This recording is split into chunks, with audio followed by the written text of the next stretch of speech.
ስለነዚህ ሁለት ጀግና ኢትዮጵያውያን አትሌቶች ያልተባለ ነገር የለም። ሁለቱም ታላላቅ ገድሎችን በየጊዜያቸው ለኢትዮጵያ አትሌቲክስ ማስመዝገብ ችለዋል። አንደኛው የዓለም ክብረ ወሰንን ለ27 ጊዜ ደጋግሞ ሰባብሯል። ሌላኛው ደግሞ ለኢትዮጵያ እንደ እርሱ የወርቅ ሜዳሊያን ማምጣት የቻለ የለም። ለሀገሩ ኢትዮጵያ 24 ወርቆችን በተለያዩ ዓለም አቀፍ ውድድሮች አሳክቷል። ኃይሌ ገብረስላሴና ቀነኒሳ በቀለ እነዚህ ሁለት ታላላቅ ኢትዮጵያውያን አትሌቶች በዓለማችን ከታዩ የምንጊዜም ምርጥ የረጅም ርቀት ሯጮች መካከል አንደኞቹ ናቸው ቢባል ማጋነን አይሆንም። እንደውም ከታሪካቸውና ከገድላቸው አንፃር ይህም ሲያንስባቸው ነው እንጂ። ሁለቱም ግን አሁን አንጋፋ ሆነዋል። አንደኛው ከሩጫ ከተገለለ ረዘም ያለ ጊዜ ሆኖታል። ህይወቱን የቢዝነሱ ዓለም ላይ ካደረገ ሰንበትበት ብሏል። ሌላኛው ግን እድሜው ቢገፋም ክንዱ ግን አልዛለም።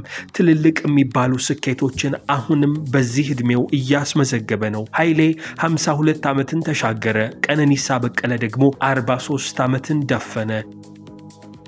የተከበራችሁ የሸጋ ስፖርት ተከታታዮች ዛሬ እነዚህ ሁለት ጀግና ኢትዮጵያውያን አትሌቶች በልጆቻቸው አኩሪ ገድሎችን ማሳካት ችለዋል። ሁለቱም አትሌቶች፣ ሁለቱም ጀግኖች፣ ሁለቱም አባቶች ልጆቻቸው መጽሐፍ ጽፈውላቸው ማስመረቅ ችለዋል። ባለፈው ሳምንት መጨረሻ ላይ ነበረ የኃይሌ ገብረስላሴ ልጅና የቀነኒሳ በቀለ ልጅ ሁለቱም ሴቶች መጽሐፋቸውን እንዳሳተሙ ለማወቅ የቻልነው። የነዚህ ሁለት ጀግና አትሌቶች ሴት ልጆች ያሳተሟቸው መጽሐፎች ምን አይነት ይዘት አላቸው?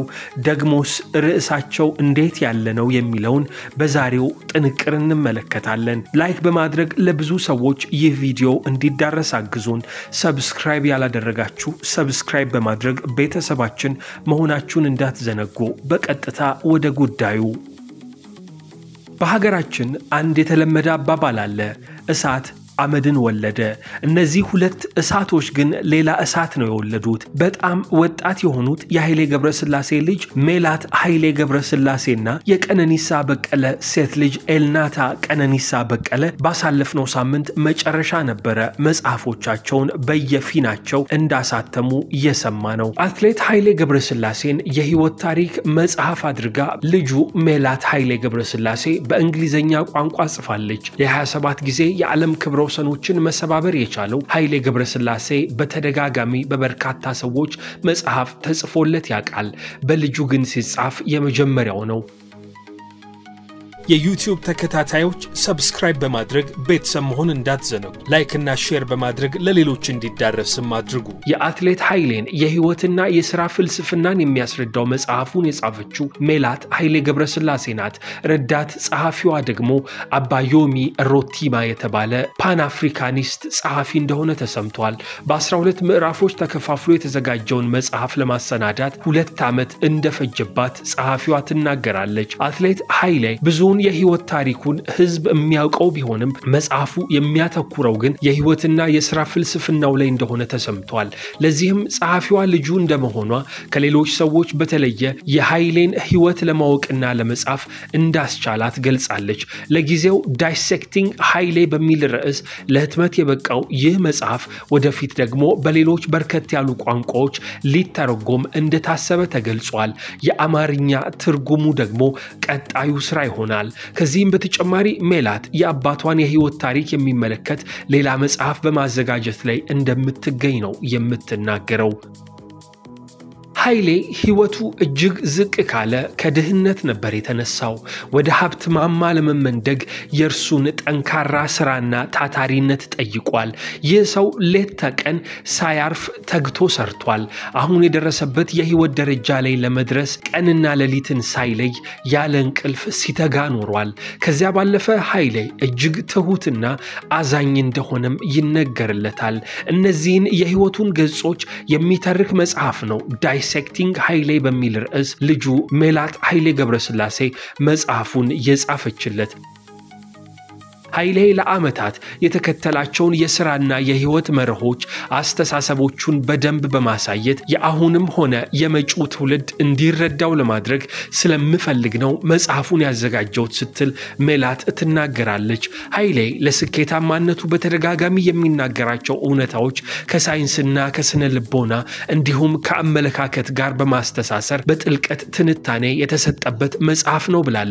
እንደ ልጅ በየዕለቱ እርሱን በደንብ ለመረዳት እድሉን በማግኘቴ ከሌሎች በእርሱ ዙሪያ ከተሰጡ ትንታኔዎች በተለየ መልኩ ጥልቅ የሆኑ ምልከታዎችን በጥናት ከተደገፉ መረጃዎች ጋር በመጽሐፉ እንዲካተቱ አድርገናል ስትል ይህች ሴት ትገልጻለች። ኃይሌ ገብረስላሴን የሚተርከው ዳይሴክቲንግ ኃይሌ የተባለው መጽሐፍ በቀጣይ በአማርኛ ተተርጉሞ ለሕዝብ ይቀርባልም ተብሏል።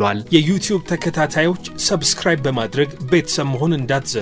ላይክ እና ሼር በማድረግ ለሌሎች እንዲዳረስም አድርጉ። ሌላኛው ጀግና ደግሞ ቀነኒሳ በቀለ ነው። ይህ አትሌት ለኢትዮጵያ 24 የወርቅ ሜዳሊያዎችን በተለያዩ ዓለም አቀፍ ውድድሮች ለብቻው አስገኝቷል። 9 ብርና 2 ነሐስ በድምሩ 34 ሜዳሊያዎች ኢትዮጵያ በሱ ምክንያት አግኝታለች። 3 የኦሎምፒክ የወርቅ ሜዳሊያ ቀነኒሳ በቀለ ለኢትዮጵያ ማምጣት ችሏል። ሌላ ወርቅ ደግሞ ሕይወት ውስጥ ፈጥሯል። ኤልናታ የተባለች ኤልናታ የ17 ዓመት ታዳጊ ወጣት ናት። ይቺ የቀነኒሳ በቀለ ልጅ አሁን ደግሞ መጽሐፍ እንደጻፈች ልንሰማ ችለናል።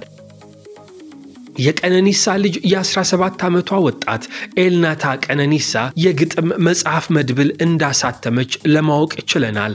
ቀነኒሳ በቀለ ስለ ኤልናታ ሲናገር ይህ የእርሷ የመጀመሪያ መጽሐፏ ነው። ባንቺ በጣሙኑ ኮርቻለሁ። በ17 ዓመቷ እንዲህ ያለ ትልቅ ሥራ በመስራቷ እጅግ እንደኮራባት ይናገራል። የግጥም መድብሉ ፍራግመንትስ ኦፍ ኢሞሽን ይላል። 17 ውብ የሆኑ ግጥሞችን በውስጡ አካቷል በማለት ቀነኒሳ በቀለ ስለ ልጁ የግጥም መድብል ይናገራል።